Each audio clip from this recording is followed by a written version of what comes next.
des sujets. Alors comment on fonctionne ensuite avec les producteurs? C'est pas compliqué. On a, je veux dire, 4 leviers d'accompagnement. Le premier, c'est l'achat. Simple. On fait une acquisition, on achète simplement des droits de diffusion. Par rapport à cet achat, il faut que vous sachiez qu'il n'y a pas quelque chose de figé. C'est-à-dire que tout ça, ça rentre dans le cadre d'une négociation.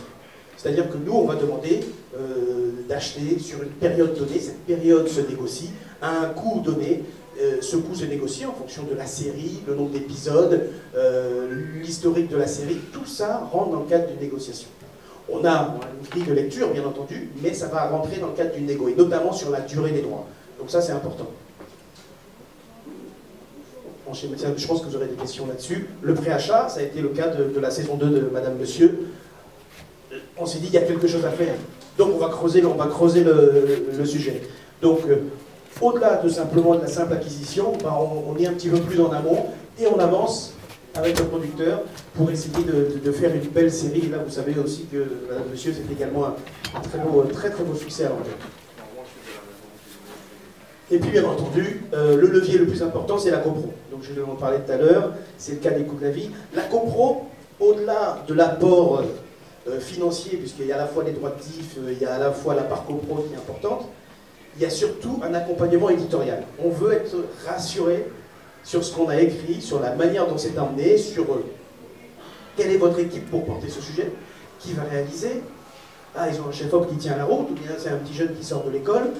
C'est la partie sur laquelle on investit le plus, et c'est sur laquelle vous serez le plus visible. Ça veut dire qu'on va être également, si vous êtes plus visible, on est plus exigeant. Plus exigeant sur la qualité du son, plus exigeant sur la qualité des acteurs, etc. etc. Donc voilà. Et puis ensuite, c'est très important, la part copro ne veut pas dire que vous allez être riche demain. La part copro, c'est également un pari pour vous, producteurs. Je ne vais pas trahir de secret, mais la bataille des chéris, c'est sorti au forceps. Itumba, il nous a dit, il a dit à ma N+1, il a dit à mon N+2, moi, c'était pour vous prouver quelque chose. Je n'ai pas gagné d'argent là-dessus. Avec ce que vous m'avez donné, je n'ai pas gagné d'argent. Vous avez vu le nombre de séquences, le nombre de décors, vous avez vu le nombre d'acteurs de premier rôle. Je vais vous montrer que je suis capable. Et c'est fort de ça qu'on s'est dit, ah, il est allé avec ce qu'on lui a donné là, regardez ce qu'il a sorti. Quand on voit ça, tiens, Fabrice Faux, qui est le directeur des chaînes et contenus de Canal+ International, qui fait le déplacement à Douala, qui veut venir rencontrer ce monsieur.